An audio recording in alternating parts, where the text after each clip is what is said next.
40번째 테마 고려의 교육제도에 대해서 보도록 하자. 자, 태조 나왔네. 태조 때는 학보를 설치했다. 학교에 관한 장학재단 정도 생각하시면 될 것 같습니다. 그 다음에 개경과 서경에 학교를 설치했다. 나라를 세웠으니까 나라를 세워서 학교를 세웠다. 이 정도 그렇게 생각하시면 될 것 같아. 중요한 거는 성종 때부터예요. 성종 때는 최승로의 건의에 따라서 유교적 정치 이념을 받아들인다 그랬죠. 최승로의 시무 28조 유교적 정치 이념 그랬다 그랬죠. 그래서 유교적 정치 이념을 가르쳐야 될 거 아니야. 그래서 가르치기 위해서 교육기관도 세우고 교육조서도 반포한다 그랬었습니다. 그래서 교육조서를 반포한다더라. 성종 때 교육조서를 반포했다. 그래서 교육이 아니면 인재를 얻을 수 없다. 이렇게 하는 게 말 그대로 성종 때 나오는 사례 중에 하나예요. 그래서 교육조서를 반포했다. 유교적 정치 이념을 가르쳐야 되잖아. 유교를 가르쳐야 되잖아. 해서 중앙에도 교육기관 하나 설치했고 지방에도 교육기관을 설치한다 그랬죠. 중앙의 교육기관 최고 교육기관인 국자감이 설치된다. 이렇게 보시는 겁니다. 중앙의 교육기관 국자감이 있고요. 지방에도 교육기관이 설치된다 그랬죠. 향교가 설치된다. 지방교육기관으로 향교가 설치된다. 향교 설치 12봉역에 경학박사, 의학박사를 파견했다. 이 말을 말 그대로 지방에 향교가 설치된 것으로 본다. 이렇게 하셨죠. 똑같은 표현으로 본다 그랬어요. 향교 설치 같은 표현으로 12목에 경학박사, 의학박사가 파견됐다. 이것을 향교 설치로 본다. 이렇게 봤습니다. 국자감 있죠. 국자감을 설치했다. 중앙에 국자감. 자, 국자감은 유학부하고 기술학부하고 나눠서 교육을 했다고 나왔죠. 국자감 최고대학인데 최고대학에서 기술학부, 기술교육을 시켰다는 거 아니야. 기술교육을 시켰으면 당연히 평민자재가 입학이 가능하다는 소리가 나오겠죠. 기술교육은 기본적으로 기술은 평민들이 배우잖아요. 그래서 기술교육을 시켰기 때문에 평민자재가 입학 가능했다. 이렇게 보시는 겁니다.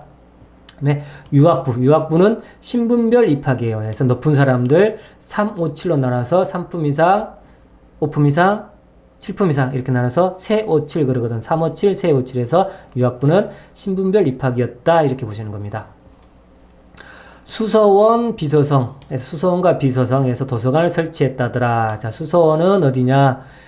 이렇게 둠자로 봤었죠. 걔 비서가 섰냐? 걔 비서 섰수? 그 녀석 비서가 섰냐? 해서 그 녀석 비서가 섰수? 이렇게 한다 그랬죠. 그래서 개경의 비서성, 섰수에서 서경의 수서원 한다 그랬죠. 다른 방법으로 개경에 왕이 있으니까 왕 가까이 비서가 있다더라. 이렇게 해서 비서성은 개경, 수서원은 서경 이렇게 보셨습니다. 문신올가법. 성종 때 자, 유교적 정치 이념을 계속 가르치잖아. 그럼 또 유교적 정치 이념을 또 글로 써봐야 되잖아. 유교로서. 그래서 글도 많이 쓰라 그랬습니다. 그래서 문신올가법 한 달에 한 번씩 글 써서 바쳐라 이거죠. 중앙의 문신은 시 3편, 글짓기 1편. 지방가는 시 30편, 글짓기 1편. 이런 식으로 해서 한 달에 한 번씩 이렇게 왕에게 내놔라. 이게 문신올가법에서 한 달에 한 번 월 이렇게 나왔죠. 성교육 향수국자문 한다 그랬죠. 그러면 안 된다. 이것은 너 그러면 안 된다. 그러면 안 된다. 사투리죠. 그러시면 안 돼요. 너 그러면 안 돼. 그러면 안 돼. 이런다거든. 그래서 사투리. 그래서 성교육 할 때 향수를 꾹자문, 향수를 꾹자면 똑같은 말이에서 향수 꾹자면 향수 냄새가 나겠지. 그래서 성교육 할 때 향수 꾹자면 남자들이 덤벼들겠지. 좋다고. 그래서 성종 때 교육의 구조소가 있죠. 그 다음에 향교 있고요. 수서원, 비서성이 있죠. 국자문에서 국자감이 있죠. 그 다음에 문신올가법, 문자에서 문신올가법 이렇게 같이 잡으시는 겁니다. 전체적으로 외워두시기 바랍니다. 고려중기, 문종 때라 그랬죠. 고려중기는 뭐죠? 문벌귀족사회라 그랬잖아요. 고려중기 때는 문벌귀족사회. 귀족들 사교육해야 된다 그랬죠. 사교육. 그래서 문종 때 문벌귀족사회가 형성되기 시작하고 있죠. 그래서 문종 때 사교육이 발달되고 있습니다. 고려중기 때 사교육이 융성하고 있다. 문구사학 10이 나왔죠. 해서 문종 때 최충의 구제학당, 사학의 효시라고 나왔죠. 그 다음에 사학 12공도에서 12 이렇게 나왔었죠. 최충의 문원공도 해서 최충의 문원공도를 구제학당이라고 그랬습니다. 최충의 구제학당을 문원공도라고 그래요. 그래서 똑같은 말이야. 최충의 문원공도 구제학당에서 문구 잡았을 때 문구 구제학당 문원공도 같은 말이야. 근데 최충의 문원공도가 사학의 효시였다. 이렇게 나옵니다. 사학의 효시 처음이었다. 사학 12공도 12개 사립학교가 생긴 거야. 사학 12공도는 개경회가 12개의 사립학교, 사립교육기관이 생긴 거지. 그래서 사학이 발달됐다. 문구 사학 12 한다 그랬죠. 그래서 12공도 개경에 있어요. 왜냐면 개경에서 과거 시험을 보니까 학교가 개경에 있어야겠지. 서울에 있어야 되겠지. 과거 시험관인 직원고와 합격생이 자주와 문생관계를 형성하였다. 과거 시험관인 직원고야. 과거 출제관이랑 시험 출제관 직원고. 이 직원고 시험 출제관하고 말 그대로 선생과 제자 관계가 됐다는 거야. 자주와 문생관계는 선생과 제자 관계를 형성했다는 거지. 시험 출제자하고 선생과 제자 관계 형성되면은 당연히 시험 출제 경영을 잘하니까 합격을 많이 하겠지. 그래서 사학 출신들이 당연히 좋은 성적을 거두게 되는 거고, 관학, 국자감이 크게 위치하게 되는 거예요. 누가 국자감에 가려고 그러겠어. 사학, 시험 출제자가 직접 나와서 가르쳐 주는데, 거기 가야겠지. 그래야 합격을 많이 하겠지. 그래서 사학이 많이 발달됐다더라.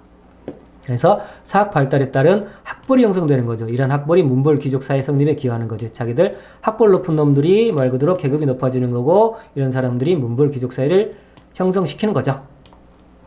당연히 사학이 발달되니까 국학이 크게 위축되고 국학에 대한 폐지론이 대두가 되는 거죠. 채충 나죠. 채충에 문헌공도가 나오는 거죠. 채충에서 채충이 나오면 구제학당 문헌공도 같이 보시는 거고요. 후에 이름하여 문헌공도라고 하였다. 그러면 고려 중기 사학 발달에 대해서 보고 있는 겁니다. 그걸 언급하는 거니까 이 사료를 보고 구제학당 사학 12공도 이렇게 찾아가시는 거예요. 그래서 이제 국학 관학에 대해서 진흥을 해줘야 되겠죠. 사학이 너무 융성하니까 숙종 때, 예종 때부터는 관학 진흥책이 펼쳐지게 되는 겁니다. 태해, 정광, 경성, 고려 초기 태해, 정광, 경성 왕순서 쭉 외우세요. 태해, 정광, 경성, 태양과 해가 경성에서 바르게 비치고 있다. 태해, 정광, 경성 하시고요. 그 다음에 목현덕 정문 순선에서 목현덕이 정문을 순선한다. 헌숙 애인이다 이렇게 했다 그랬잖아요. 그래서 헌숙 애인으 나오잖아. 여기 나오죠. 그래서 중기지 고려 중기에서 고려 중기 뒤쪽으로 흘러가고 있잖아. 그래서 헌숙에서 숙종 나왔죠. 숙종 때 국자감 우리 국자감 최고학부 내에 서적포를 설치했다더라. 서적포를 설치했고 이 서적포는 출판기관이다 해서 숙적에서 숙종 때 서적포 설치 같이 외워두시고요. 애종 때 관학진흥책을 볼까요? 애치양 청년보문 이렇게 한다 그랬죠. 청년이란 영화가 있죠. 청년이란 영화 제목이 있습니다. 그래서 돌아가신 분 여자 배우 굉장히 미인이셨는데 청년 찍었었죠. 막 그 비행기 조종하고 그 영화 있어요. 한번 보세요. 애치양 기침을 콜록콜록 하는 애치양이 청년이란 영화를 보고 있다. 청년보문 보문 이렇게 한다 그랬죠. 그래서 애종 때 칠개의 전문 강좌에서 전문 칠제 그래요. 7개의 전문 강좌를 국자감 내에 설치했다 그렇습니다. 이 국학은 국자감이야. 국학 내에 7개의 전문 강좌를 설치했다. 7개의 전문 강좌 안에 무학제가 들어옵니다. 무학제. 무술을 가르친다는 거 아니야. 무술을 가르치면 강하잖아. 해서 강해제, 무학제 같은 말입니다. 왜? 애종 때 뭐가 있지? 애종 때 여진 정벌 있잖아. 여진 정벌에서 여진.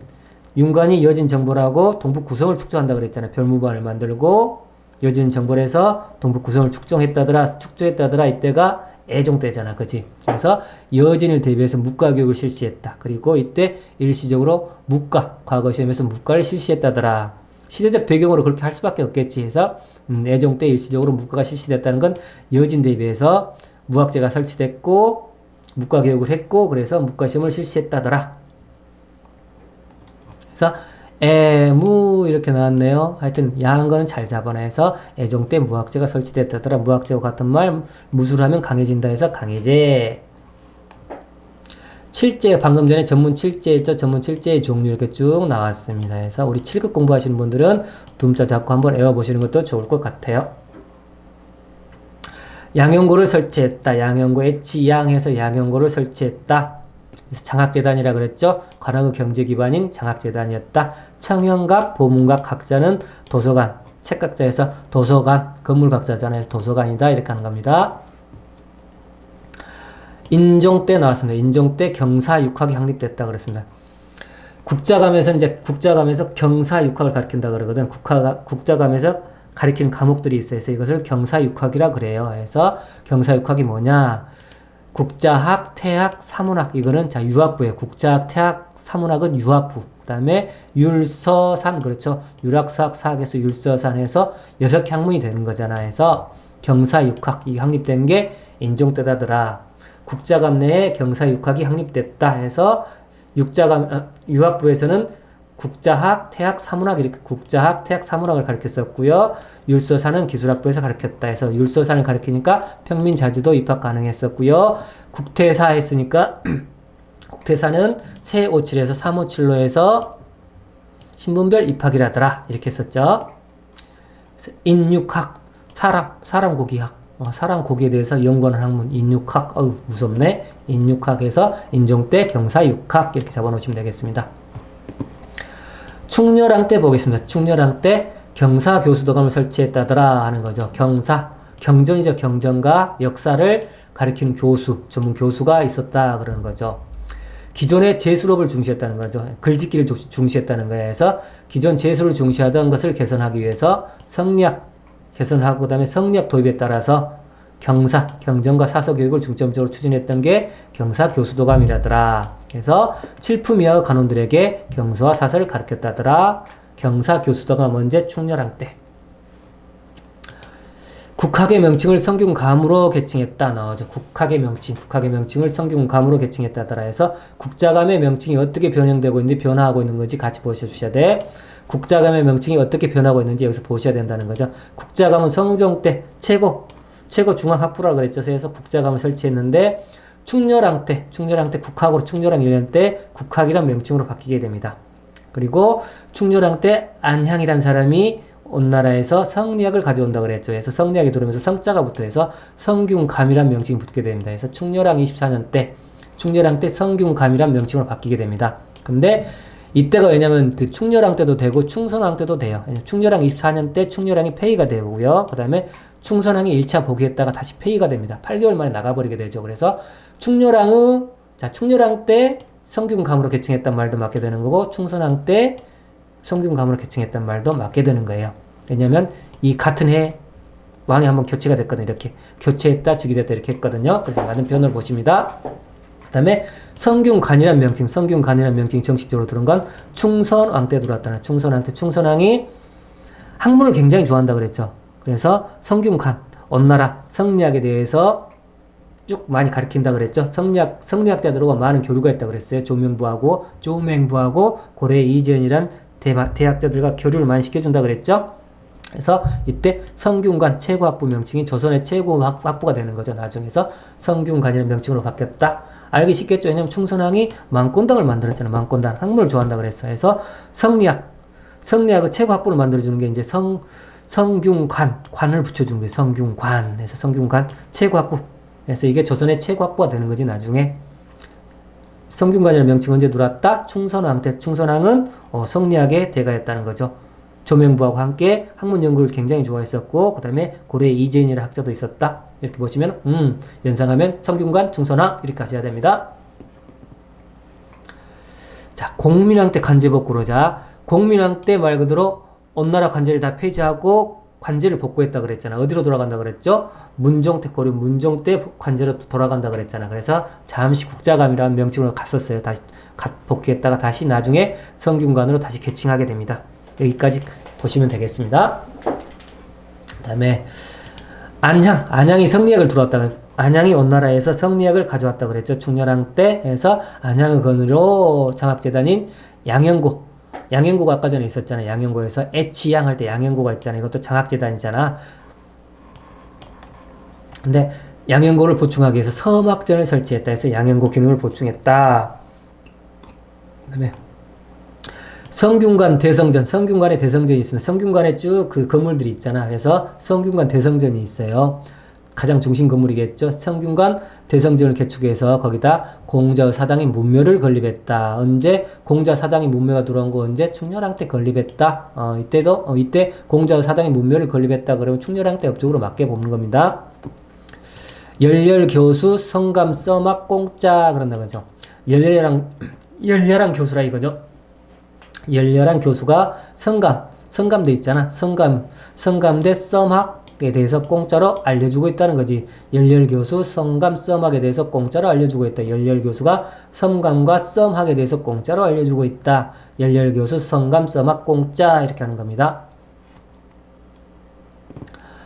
충선왕은 굉장히 학문을 좋아한다 그랬죠. 특히 성리학을 좋아한다 그랬죠. 퇴임 후에 그래서 북경에다 자발적으로 왕에서 사임하고 북경으로 가버린다 그랬죠. 그래서 북경에 만권당을 설치했다. 학문이죠. 여기서 학문을 하기 위해서 만권당을 설치했고요.